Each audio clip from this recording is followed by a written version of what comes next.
이제 성경 봉독을 하겠습니다. 구약 성경 역대하 25장 5절에서 10절입니다.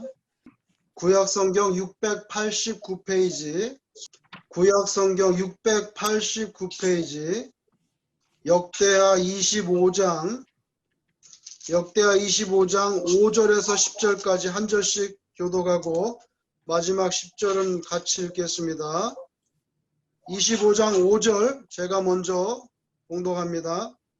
아마샤가 유다 사람들을 모으고 그 여러 족속을 따라 천부장들과 백부장들을 세우되 유다와 베냐민을 함께 그리하고 20세 이상으로 계수하여 창과 방패를 잡고 능히 전장에 나갈 만한 자 30만 명을 얻고 또 은백 달란트로 이스라엘 나라에서 큰 용사 10만 명을 고용하였더니 어떤 하나님의 사람이 아마샤에게 나와서 이르되 왕이여 이스라엘 군대를 왕과 함께 가게 하지 마옵소서. 여호와께서는 이스라엘 곧 온 에브라임 자손과 함께 하지 아니하시나니 왕이 만일 가시거든 힘써 싸우소서. 하나님이 왕을 적군 앞에 엎드러지게 하시리이다. 하나님은 능히 돕기도 하시고 능히 패하게도 하시나이다 하니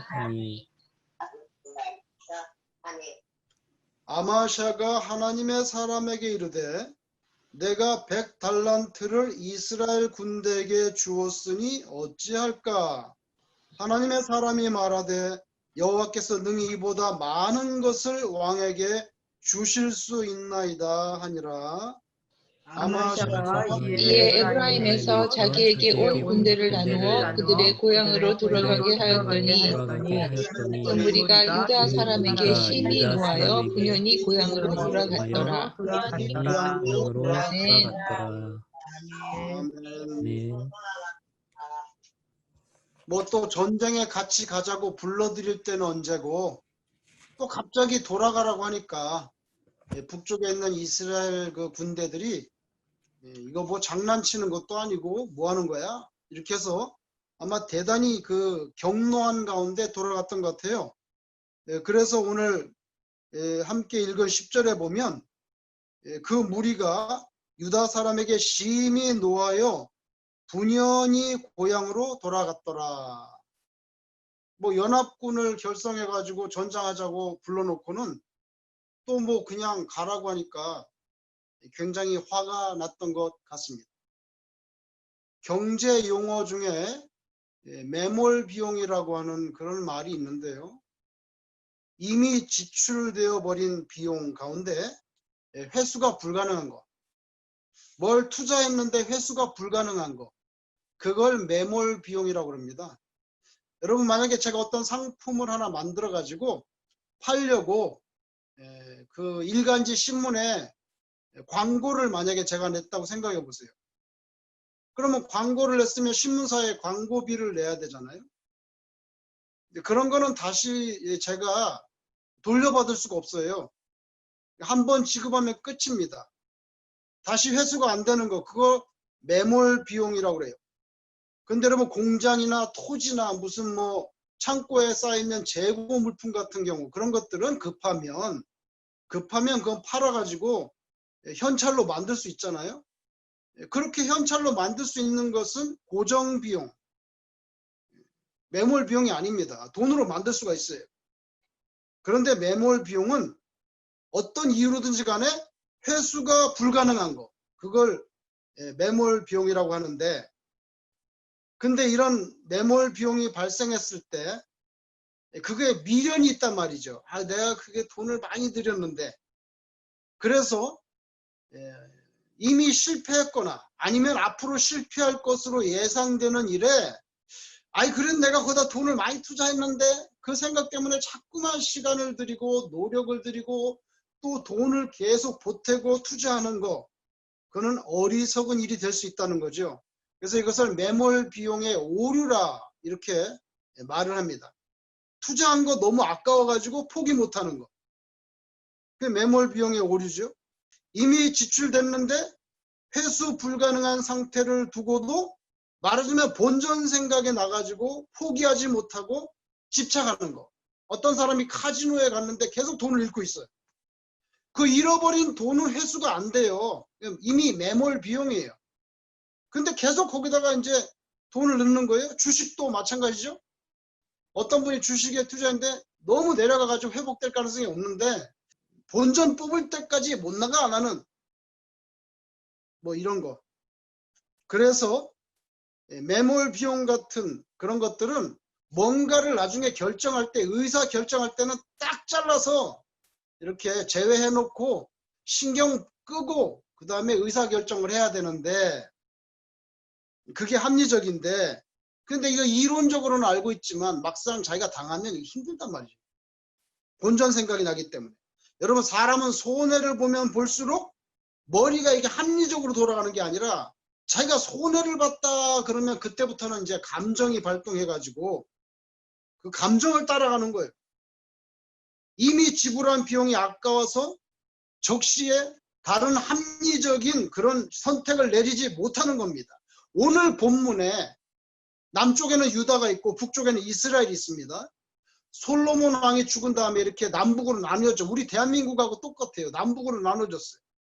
그런데 남쪽의 유다의 8번째 왕이 이 아마샤라고 하는 왕인데, 아마샤가 왕이 된 다음에 가만히 생각해 보니까 에돔이 너무 귀찮고 괴로운 거예요. 에돔 족속이 칼pit하면 쳐들어오고 괴롭힌단 말이야. 아, 이번에 끝장을 봐야 되겠어요. 그래서 에돔을 징벌하기로 결심을 했습니다.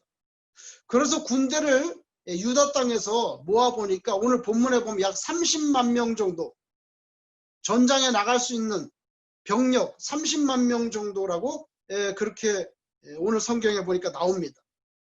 근데 여러분, 에돔이 굉장히 강하거든요. 그러니까 아마샤가 생각해 보니까 30만 갖고는 좀 부족할 것 같아요. 안 될 것 같아요. 안 될 것 같아요. 그래서 돈을 주고 북쪽 이스라엘에서 군인들을 사왔다는 그런 이야기입니다. 여러분, 에돔을 정복하려는데 에돔이 어딘 줄 아세요? 에돔은 사해 남부 지역입니다. 오늘날로 따지면 이스라엘의 땅 일부, 그리고 현 요르단 쪽의 상당 부분, 사해 남쪽에 그 굉장히 큰 그 땅이 에돔 족속이 거했던 땅인데, 그 에돔 족속 중에 거했던 땅 중에 가장 유명한 요새는 오늘날 페트라라고 일컬어지는 바로 그곳입니다. 굉장히 정복하기 어려운 데죠. 그 입구는 너무 좁아요. 협곡이고. 그리고 그냥 그 페트라 전체가 돌로 돼가지고 다 그 높은 데 돌 파고 들어가서 살고 있기 때문에 그건 뭐 천연 요새인데 정복하는 게 너무 어려운 지역이란 말이에요. 여러분, 놀랍게도 이 에돔 땅을 가장 잘 묘사한 것은 누구냐면 성경 구약에 나오는 오바댜라고 하는 선지자입니다. 근데 오바댜 1장 3절에 보면, 자, 오바댜는 에돔에 대한 심판의 말씀을 기록했거든요. 그런데 그 오바댜 1장 3절에 보면 뭐라고 말했냐면, 바위 틈에 거주하며 높은 곳에 사는 자여. 이 에돔을 가리켜서 그렇게 표현했어요. 여러분, 지금은 요르단 땅인데 그 요르단에 있는 페트라에 직접 가본다면 정말 이 말씀이 너무 정확한 묘사라는 것을 눈으로 확인할 수 있습니다. 높은 곳에 바위 틈에 거주하는 자들, 이게 에돔 족속이거든요. 페트라는 천연 요새입니다. 그 안반에 구멍을 파고 사는 에돔 족속을 정복한다는 것 정말 어려운 일인 것 같아요. 제가 생각해도. 거기 어떻게 들어가서 그 좁은 데로 입구로 들어가서 점령을 하겠어요. 그쪽에서도 다 방비하고 있는데. 그래서 오바댜 1장 3절에 에돔이 자기 자신을 평가할 때 뭐라고 말하는지 거기 나와 있습니다. 오바댜 1장 3절 후반부에 보면 뭐라고 말하면, 에돔이 스스로 말하기를 누가 나를 땅에 끌어내리겠느냐, 이렇게 말한다는 거예요. 바위 틈새 높은 곳에 굴 파고 사는 자기들, 아무도 우리를 정복할 수 없다는 거예요.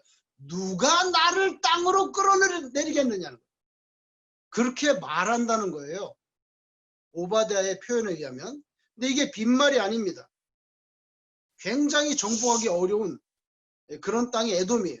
그래서 오늘 본문 말씀에 나타난 유다왕 아마샤는 에돔을 정복하려고 보니까 유다에서 동원할 수 있는 병력은 30만 명인데 이거 가지고는 안 될 것 같다는 생각이 자꾸 드는 거예요.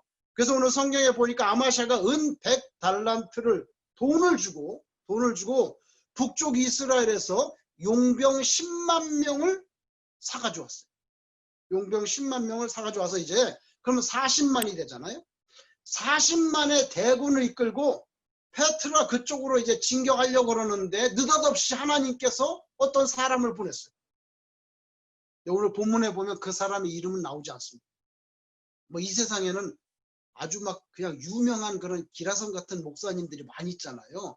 이름만 이야기해도 누구든지 아는 그런 목사님도 많이 있는데 오늘 본문에 보면요. 무명의 한 사람이에요. 하나님의 사람. 하나님의 사람. 누군지 몰라요. 이름도 없어요. 그 하나님의 사람을 보내가지고 하나님께서 아마샤 왕에게 말하는데 뭐라고 말하냐면 이스라엘에서 사온 그 용병 데리고 나가지 말라는 거예요. 그러면서 두 가지 이유를 말씀했는데 그 첫 번째 이유, 하나님이 이스라엘, 에브라임, 이스라엘 북쪽 땅의 가장 대표적인 그 헤게모니를 진 지파가 이 에브라임이거든요. 그래서 에브라임이라고 표현하는데 이스라엘이에요. 하나님께서 에브라임과 함께 하시지 않아. 그런데 지금 그 에브라임에게서 용병을 사가지고 같이 가는 거? 네가 망할 길로 가는 거야. 그러니까 왕이여 가지 마세요. 두 번째, 전쟁 하나님께 달려 있습니다. 군사 많고 적은 걸 떠나서 하나님께 달려 있는데 하나님께서 에브라임 지파 끌어들이는 거 원하지 않는다는 거예요. 그러니까 너 혼자 가라는 거예요. 그죠? 그래서 에브라임 하나님 안 좋아하신다. 전쟁 하나님께 달려 있다. 하나님께서 근데 혼자 가라고 하시는 거예요. 그러니까 아마샤가 왕이 이제 문제가 생긴 거예요. 왜 문제가 생겼습니까? 돈을 이미 줬거든요. 돈을. 은 100탤런트. 100탤런트. 여러분, 달란트. 100달란트를 줬는데 한 달란트가 34kg이에요. 3.4kg가 아니고 34kg. 그러면 34kg짜리 얼마나 무거워요, 여러분? 은덩어리. 은덩어리 34kg짜리를 100개를 줬다는 이야기예요. 엄청나게 큰 액수예요. 그렇게 엄청난 돈을 북쪽에 주고 그 이스라엘의 군인들을 10만 명을 사가지고 왔는데 그걸 같이 나가지 말라는, 그럼 돌려보내라는 건데. 그럼 돈은 어떻게 해? 돈은 어떻게 하냐고요. 성경에 보니까 앞으로 준다는 게 아니라 이미 줬어요. 9절에 보면 이미 돈을 줬어요. 그리고 9절 10절을 보면 돈도 이미 건너갔고 돈뿐만이 아니라 그래서 이스라엘의 용병들은 이미 유다 땅에 들어와서 지금 진격하려고 폼 잡고 있다고. 이미 다 도착했어요, 군대가. 그래서 9절에 보면 아마샤가 뭐라고 말합니까? 어찌할까? 어찌할까? 돈은 다 넘어갔고 군대도 이미 유다 땅에 다 들어와 있는데 지금 다 돌려보내라니 어찌할까? 본전 생각이 나는 거죠. 바로 이 순간이 말하자면 아마샤가 매몰 비용의 오류에 빠지기 딱 좋은 순간입니다. 딱 좋은 순간이에요. 하나님은 분명히 메시지를 줬어요. 같이 가지 마. 너 죽는다. 너 패한다. 같이 가지 마라. 하나님은 이미 말씀을 줬습니다. 그러면 전쟁에서 진다는 뜻인데, 그러면 넘어간 돈, 은 100달란트는 바로 매몰 비용이 되는 거죠. 회수가 안 되는 거예요. 아예 본전 아까운 생각이 드는데 이걸 어떻게 해야 되나. 바로 아마샤가 그런 갈등에 빠지는 순간이죠. 그런데 놀랍게도 아마샤는 이 이름도 없는 아주 무명의 선지자였던 것 같아요. 근데 그 사람이 느닷없이 와가지고 왕이시여 하나님 에브라임 군대 안 좋아하니까 같이 가지 마세요. 망합니다. 그런데 그 이름도 없는 어떤 하나님의 사람의 말씀을 듣고 놀랍게도 오늘 본문에 보니까 용병 10만 명을 돌려보냈어요. 돌려보내버렸어요. 은 100달란트는 그냥 못 찾고. 여러분, 아마샤가 하나님의 말씀에 순종을 합니다.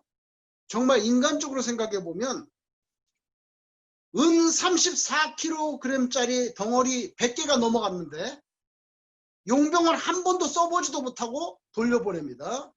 인간적으로 생각해 볼 때 엄청난 매몰 비용을 과감하게 포기하는 장면이 오늘 역대하 25장에 고스란히 기록되어 있어요. 하나님의 말씀에 순종해가지고 엄청난 매몰 비용을 포기하고 에돔과의 전쟁에 나간 아마샤는 큰 승리를 하게 됩니다. 그래서 수많은 엄청난 전리품들을 끌어안고 돌아오게 되는데 오늘 읽지 않았지만 본문 13절로 미뤄볼 때 그것은 용병에게 이미 지불한 은 100달란트를 충분히 만회하고도 남을 만큼의 엄청난 전리품을 챙기게 된 것으로 그렇게 추측이 됩니다. 오늘 본문에 주는 교훈이 굉장히 구체적입니다. 주님이 뭘 원하신다고 할 때는 조건 없이 순종하는 것. 설사 그게 때로는 나에게 표면적으로 엄청난 매몰 비용을 감수할 것을 요구하더라도, 그렇게 손해가 나더라도 아, 하나님 저 본전 생각나서 포기 못해요. 뭐 이런 식으로 살지 말고 깨끗하게 하나님께서 원하시는 대로 순종하면, 그러면 표면적으로 볼 때는 엄청난 손해가 발생하는 것 같이 느껴지지만 인생의 결론을 보면은 하나님께서 그렇게 손해나게 하실 분입니까?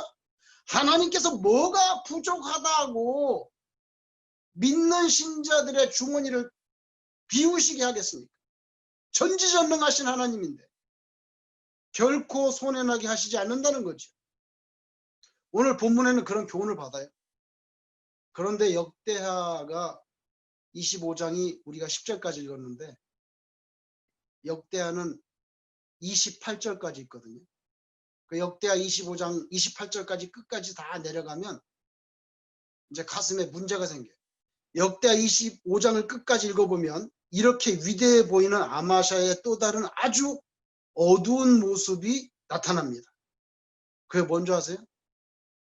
전쟁에 승리하고 뭐 매몰 비용도 포기하고 그래서 하나님의 축복을 받아서 뭐 전리품도 엄청 가져왔는데 정작 에돔을 정복하고 나서는 그 에돔의 우상들을 가져와 가지고 그 에돔의 우상들을 숭배했다는 거예요.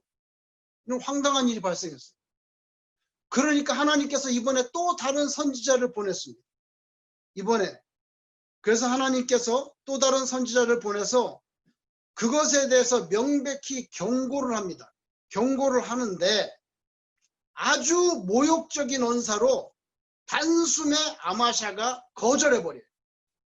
그리고 이번에는 또 쓸데없이 북쪽 이스라엘에게 시비를 걸어가지고 전쟁을 하고 완전히 패전하고 맙니다. 그리고 그 와중에 또 예루살렘 유다의 수도잖아요. 아마샤가 있는 이 예루살렘 내부에서는 반역이 일어납니다. 이거 전부 다 우상 숭배 때문에 그렇게 된 거죠, 사실은. 그래서 쓸데없이 북이스라엘하고 전쟁해가지고는 패전하고 그 와중에 예루살렘에서는 반역이 일어나고, 그러니까 목숨을 건지기 위해서 아마샤가 도망을 치는데 예루살렘 성을 빠져나와서 이 라기스 성으로 도망쳤습니다. 그런데 예루살렘 내부에 반역 세력들이 가만히 있겠어요? 추격대를 보내가지고, 성경에 볼 때 추격대를 보내서 아마샤를 라기스에서 죽여버렸어요. 죽이고 오늘 역대하 25장에 보니까 그 죽은 시체를 말에 싣고 와가지고 그냥 묻어버렸어요. 우리는 성경을 읽으면서 참 난처한 그런 느낌이 들 때가 있는데 오늘 본문의 아마샤도 그런 사람이에요. 은 100달란트라고 하는 엄청난 매몰 비용도 하나님의 말씀에 순종해서 기꺼이 포기하고 순종했던 면이 있는가 하면 반대로 영 엉뚱하게도 자기가 정복한 에돔 땅의 우상들을 가져와서 왜 그걸 섬깁니까? 그리고 쓸데없이 동족인 북쪽 이스라엘에게 시비를 걸어가지고 전쟁을 만들어서 패하고, 결국 역대하 25장 전체를 읽어볼 때 결론이 뭐냐? 이 사람 진짜 하나님을 섬기는 사람이 아니었구나. 정말 하나님을 잘 믿는 그런 신자가 아니라 기껏해야 다신론자였다. 뭐 이런 결론을 내릴 수밖에 없다는 거죠. 여러분, 이 세상에 어떤 인생들이 무슨 종교성 보험 들듯이 하나님도 좋고 부처님도 좋고 뭐 공자님도 좋고 마호멧도 좋고 뭐 다 위대한 분들이지 뭐. 다 위대한 신들이지 뭐. 힘들고 어려울 때는 가끔씩 점도 한 번씩 보고 또 용하다고 하면 굿도 한 번씩 하고, 그러면서도 부활절이나 크리스마스 되면은 교회나 성당에도 가끔씩 한 번씩 나가주고, 그럭저럭 여러 종교 보험을 들어두는 것처럼, 여러분 이런 인생은 진짜 신자가 아닙니다. 물에 술 탄 듯 술에 물을 탔는지 마음에 정함이 없어서 이렇게 저렇게 흔들리는 그냥 갈대일 뿐이에요. 인생을 살면서 내가 역사 앞에서 서 있다, 이렇게 생각만 해도 대단한 사람입니다. 보통 사람은 그런 인식도 없어요. 그냥 먹고 살고 자기 배불리고 하면 끝나는 거 인생이. 그런데 그래도 내가 뭐 역사와 사회 앞에서 좀 책임적인 존재로 뭐 좀 살아야 되지 않겠어, 이렇게 생각하는 것만 해도 대단한데, 신앙 인격으로 볼 때 하나님 앞에, 내가 하나님 앞에 서 있는 거, 내가 하나님 앞에 선다는 거, 그것이야말로 가장 중요하죠. 하나님 앞에서 어떤 선택을 내가 내려야 하는가 고민하면서 행동하면서 살아간다면 하나님 앞에 서는 날 착하고 충성된 종아, 이 평가를 받게 될 줄로 믿습니다.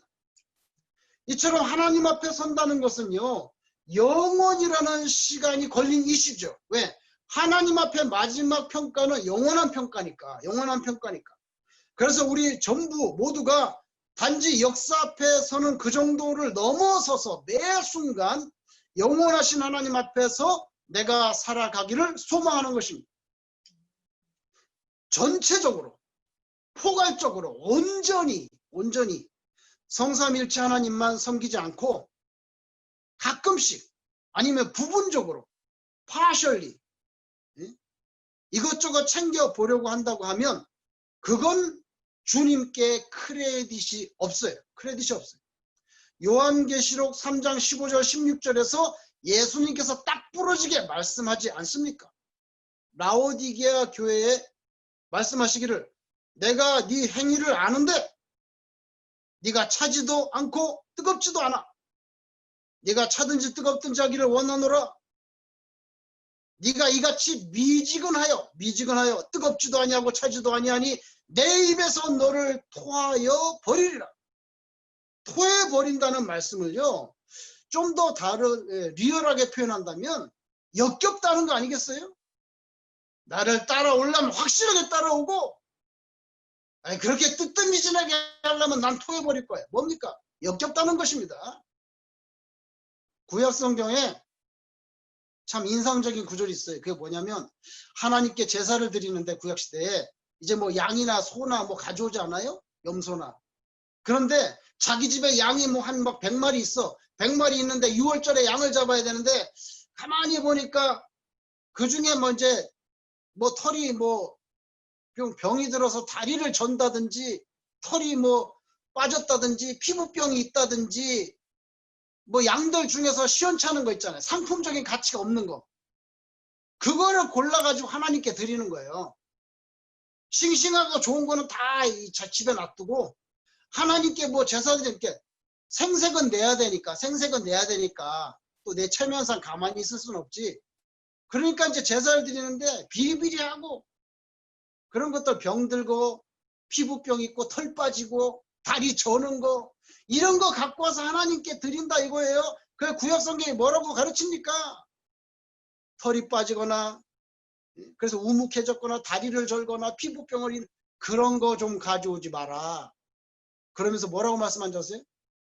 하나님께서 역겨워하신다. 이렇게 표현해서 한국말로 하나님께서 역겨워하신다. 여러분 하나님이 그 양, 다리를 저는 양, 피부병이 있는 뭐 염소 그런 양을 역겨워하는 것이 아니라 그런 거를 가지고 들이미는 그 너의 그 마음이 역겹다는 거예요. 그렇게 하나님께 아깝게 생각되냐? 그러면 가져오지 마. 내가 양고기를 먹니? 내가 양 가죽을 벗겨서 내가 옷을 했니? 왜 나에게 그런 걸 가져오냐? 내가 온 우주 만물의 주제인데, 주인인데. 여러분 하나님께서 그렇게 차갑지도 않고 뜨겁지도 않고 그러려면 그만둬. 나 미식거려서 못 살겠어. 토하겠어.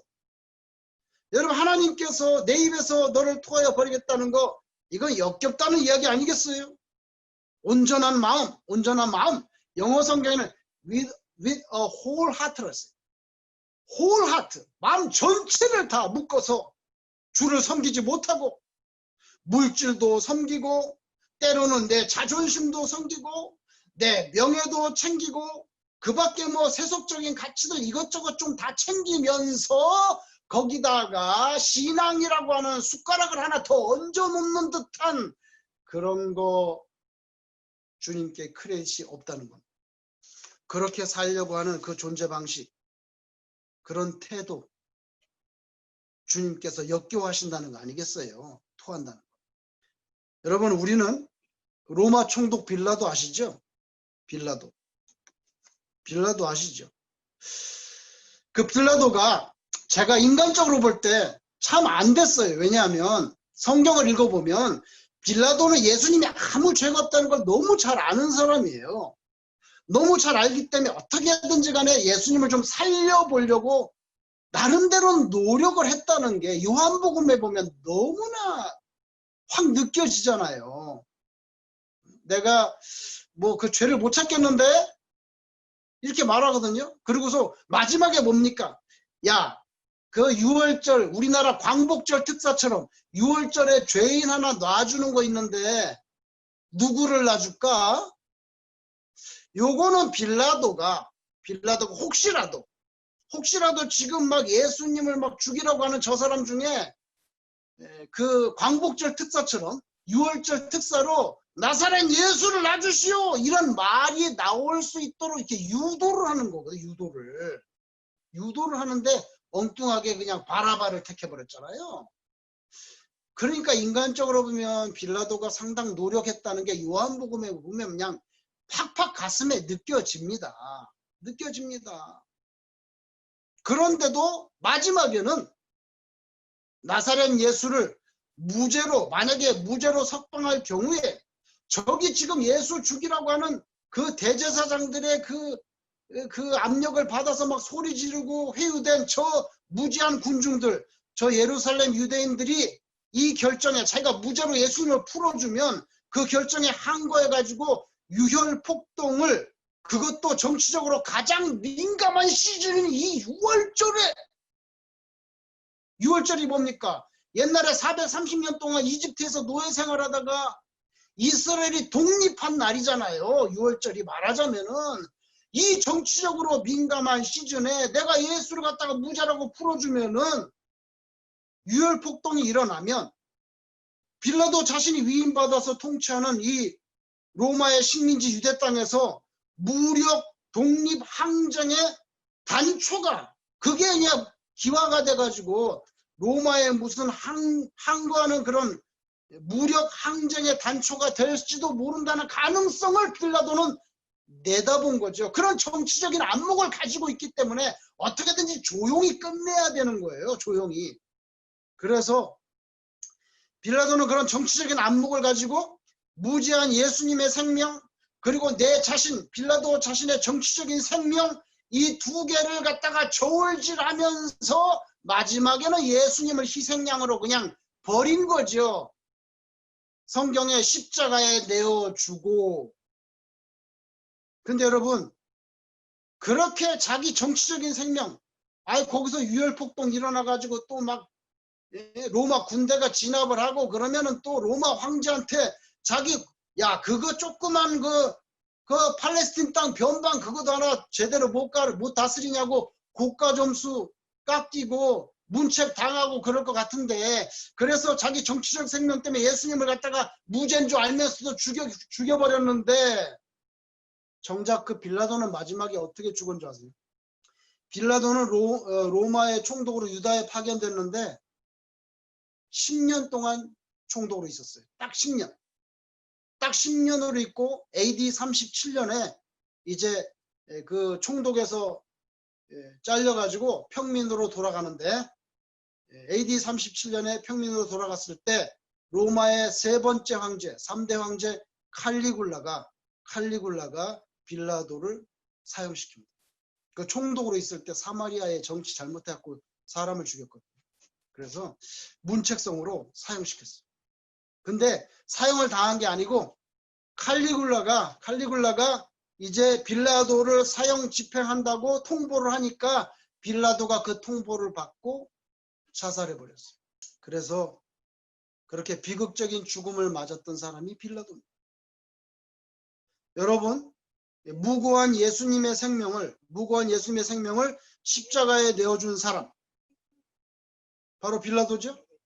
무죄인 줄 알면서도 십자가에서 사형시킨 거잖아요. 그죠? 그래서 무고한 예수님의 생명을 십자가에 내어준 사람, 끝까지 저울질하던 이 사람, 자기에게 손해가 될 경우에 올바른 결정을 버려버리는 사람. 나의 의무는 무엇인가? 나의 의무가 뭐지? 그런 생각을 하지 않고 나의 이해관계는 어떻게 되지? 내가 이렇게 하면 무슨 손해를 볼까? 이렇게 질문하던 사람. 여러분, 적당히 하는 것은 아주 위험하고 안타까운 인생이 됩니다. 반면에 온전히 헌신하는 것은 가장 의미 있고 하나님 앞에서 행복한 인생이 되는 거죠. 여러분도 때로 그럴 수가 있을 것 같아요. 그런데 특별히 신앙의 문제에 걸렸을 때는 본전을 생각하지 마시고, 잘못하면 매몰 비용의 오류에 빠지게 됩니다. 본전을 생각하지 마시고 신앙으로 볼 때 어떤 것이 옳고 잘못됐느냐, 그걸 따져야죠. 하나님 앞에서 신앙하고 다른 것을 함께 견주면서 저울질하는 것은 그건 미적지근한 거죠. 미적지근하고 하나님 보시기에 역겨운 것입니다.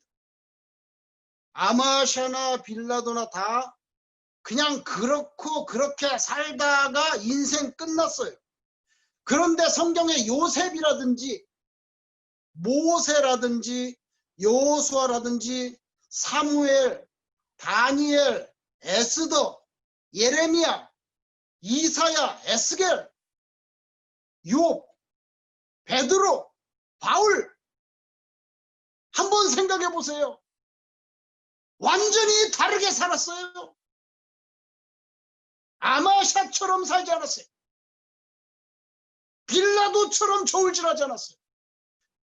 여러분, 세평이라는 거 있죠? 세평. 세상 사람들이 평가하는 거. 그건 잠깐입니다. 역사는 뭐 세평에 비하면 비교적 좀 길게 평가해 주죠. 그러나 참 신자라면 그런 세평이나 역사 앞에서의 뭐 그런 평가 그 이상이 필요합니다. 바로 영원한 시간의 평가. 뭡니까? 하나님 앞에서 어떻게 평가받느냐는 거예요. 그걸 생각해야 됩니다. 여러분, 이런 거 한번 생각해 보세요. 저한테 뭐 좀 골치 아픈 병이 하나 있어. 잘 해결이 안 돼. 그러면 여러분, 바르는 약, 뭘 자꾸 연고를 바른다든지 뭐 그런 바르는 약보다는 먹는 약을 찾아야 돼. 그게 더 근본적이고 완전한 방책이잖아요. 더 본질적인 치료죠. 예? 안에서부터 막 밀고 나가야 되는데 자꾸만 연고만 발라가지고 치료를 하려고. 세상의 물질, 명예, 취미, 내 삶의 질을 높여보려는 거, 그런 거에 너무 치심하는 것은 제가 볼 땐 비유적으로 말하면 그건 바르는 약이에요. 바르는 약. 하나님의 말씀을 먹고 마시는 자는 근본적으로 건강해집니다. 적당히 하는 신앙생활 아주 위험합니다. 주님이 토해버리신다고 했어요. 한 번 토해버린 걸 그걸 누가 다시 쳐다보겠어요? 그 더러운 거를. 예? 한 번 토해버린 것을 다시 되돌아볼 사람이 없어요. 그러므로 요한계시록에서 뜨뜻미지근하게 하는 건 난 미식거려서 토해버리겠다고 하셨는데, 그 토해버리겠다는 뜻은 더 이상 케어하지 않겠다는 뜻입니다. 더 이상 케어하지 않겠다는 거죠. 무서운 말씀이에요. 오늘 본문 역대하 25장의 마지막 구절 나중에 읽어보세요. 마지막 구절 28절을 보면 바로 아마샤도 그렇게 됐어요. 우상을 숭배하자 하나님께서 그를 토해버리셨습니다. 케어하지 않았어요. 미지근한 거 별로입니다. 화끈한 게 그게 진짜죠. 신앙의 세계에서는 가장 그렇습니다. 미지근한 거. 그건 크레딧 없어요. 여러분, 무늬, 모양새 이런 것만 갖춘 그런 신자로 살지 않고 우리의 속 중심, 그 고갱이까지 온전한 헌신으로 주께 엎드릴 수 있는 그런 저와 여러분 되시기를 주님 이름으로 축원합니다. 기도하겠습니다.